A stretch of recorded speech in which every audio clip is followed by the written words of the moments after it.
साथियों, हैप्पी विश्वकर्मा पूजा आप सभी को। आज मैं 13 साल के बाद अपनी गाड़ी को धो रहा हूं, जो कि मैंने कभी धोया नहीं था।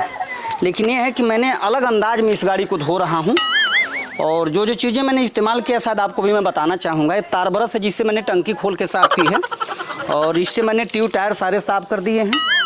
और जो 13 साल से गाड़ी को मैंने कभी धोया नहीं था, आज जो चमक उठी है, लोग इसकी प्रशंसा कर रहे हैं। देखिए 13 साल की गाड़ी और 45,000 देने को लोग राजी हो गए हैं। लेकिन साथियों, डर लग रहा है गाड़ी को धोते हुए। फिर भी मैं बहुत अच्छी तरह से धो रहा हूँ इसको। इसमें कोई झाला वाला भी नहीं लगा है, कोई डस्ट भी नहीं लगा है। और मैं अपने ऑडियंस, अपने प्रेमी भाइयों को, मित्रों को, सभी लोगों को बताना चाहूँगा कि आप लोग अच्छी तरह से गाड़ी को धो दें। कम से कम साल भर में एक बार धोते हैं, मैं तो 13 साल में पहली बार धो रहा हूँ।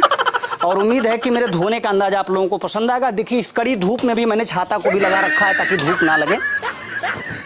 और गाड़ी मेरी चमक उठी है और मेरी मांग 50,000 रुपये है। अगर मिल जाती है तो मैं बेच दूंगा, वरना 5-6 साल और चलाऊंगा इसको।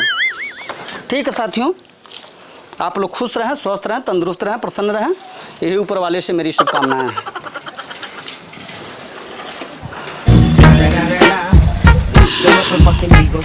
Snoop Dogg.